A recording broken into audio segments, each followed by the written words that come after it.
디스크에 대해서 얘기를 해드릴 거예요. 목 디스크 얘기는 아마 다들 좀 들어는 보셨을 거예요. 혹시 내가 저리거나 아플 때 이거 혹시 디스크 아니야? 이렇게 걱정스럽기도 하셨을 텐데 목 디스크가 어떤 질환이고 어떤 증상이 있고 이제 어떻게 예방하고 치료를 할 수 있는지 그런 거에 대해서 간단하게 정리를 해드릴게요.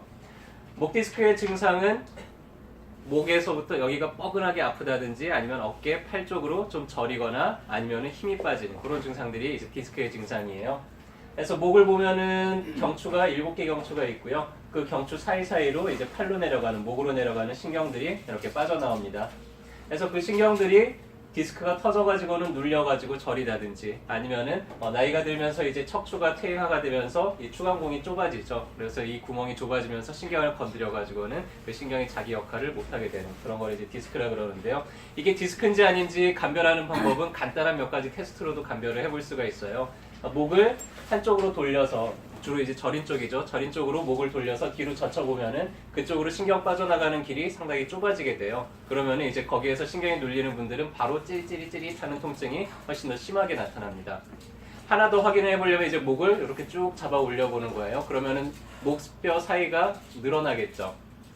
그래서 한참 저리고 있을 때 목을 이렇게 쭉 잡아 빼보면은 이제 저린 증상이 사라진다든지 해서 그 두 가지가 다 있으면은 이거 목에서부터 지금 신경이 눌리고 있구나, 목 디스크일 수 있겠구나 라는 걸 우리가 이제 알 수 있겠죠.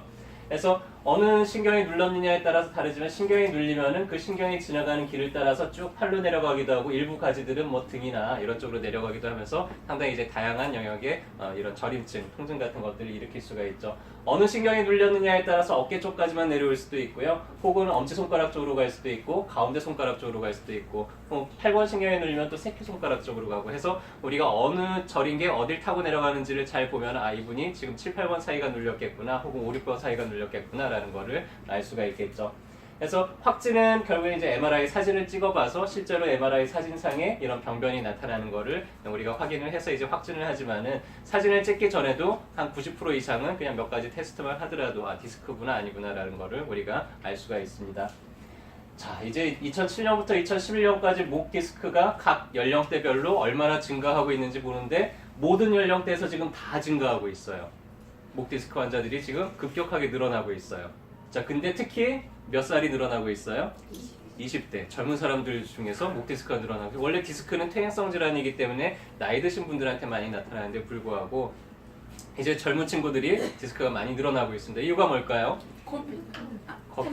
컴퓨터보다도 더 심각한 게 있어요. 스마트폰. 이 친구 스마트폰 들고 지금 목 아프다고 하고 있죠. 그렇죠? 이 스마트폰이 요새 가장 문제예요. 자, 이렇게 똑바로 들고 스마트폰을 들고 봐야 되는데 이러고 보는 사람들 거의 없잖아요. 대부분 이 자세를 취하게 되죠. 그러니까 고개를 계속 숙이고 있다 보니까 일자목이 되면서 디스크가 빨리 진행이 되게 됩니다. 그래서 이 자세를 되도록 피해서 자꾸 이렇게 좀 들고 보는 습관을 가지시는 게 좋고요.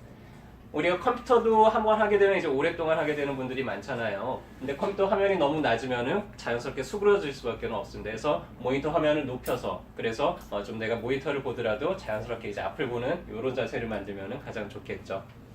자, 잠잘 때도 디스크 있는 분들은 높은 베개를 베시면 안 돼요. 디스크 환자분들 중에서 베개를 높게 베는 분들이 많은데 그렇게 되면 고개를 계속 숙이고 있는 거랑 똑같죠. 고개가 한쪽으로 꺾여지게 되니까 누워있을 때도 똑바로 서 있는, 자세를 똑바로 할 수 있는 그 자세 그대로 될 수 있는 정도 높이의 베개가 가장 좋습니다. 자, 이제 디스크가 생기면 한의원에서는 어떻게 치료를 하느냐? 보통 이제 구조적인 문제가 확연하다 그러면은 저희는 교정 치료를 해요. 교정을 해서 척추 사이가 좁아진 거를 직접 벌려주기도 하고 틀어져 있는 뼈들을 직접 맞춰주기도 하고 그런 식으로 이제 교정을 하게 되죠. 신경이 눌려가지고 신경이 계속 자극을 받고 있으면서 신경이 예민해져 있어요. 그럴 때는 주겸약침을 쓰게 되면은 예민해졌던 신경들이 바로 이렇게 안정화되면서 이 저림증이 그 자리에서 즉각 해소가 되는 경우들도 상당히 많습니다. 근데 이제 나이가 들어가지고는 혹은 어떤 사고로 인해서 이 목 사이가 많이 좁아져 있을 때 그때는 이제 우리가 도침이라는 걸 사용을 하기도 해요. 도침이라는 건 침 끝에 작은 끌이 달린 침이에요.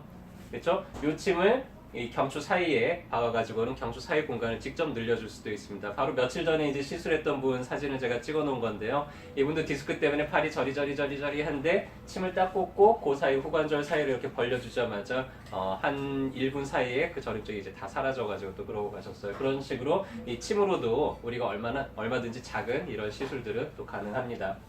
그리고 이제 척추가 너무 퇴행화되고 디스크 자체가 너무 쪼그라들어 있거나 척추가 약해져 있을 때는 이런 척추를 보강해주는 종류의 타약들도 많이 있어요. 해서 한 2달 정도 꾸준하게 쓰고 나면은 척추 자체가 이렇게 좀 튼튼해지게 하는 그런 효과들도 있죠. 그래서 그 사람마다 필요한 것들을 저희가 진단을 해서 거기에 대해서 복합적으로 치료를 하면은 굳이 수술을 받지 않더라도 목 디스크 같은 경우에는요, 한의원 치료로도 한 80-90% 정도는 호전이 될 수가 있습니다. 디스크 환자들 중에서 수술이 아니면은 그냥 치료할 수 없는 환자들은 실은 한 10% 정도밖에는 안 돼요. 나머지 이제 허리도 마찬가지고요. 그래서 80-90% 정도는 이런 식으로 이제 한의원에서 보존적인 치료도 얼마든지 치료가 가능하니까요.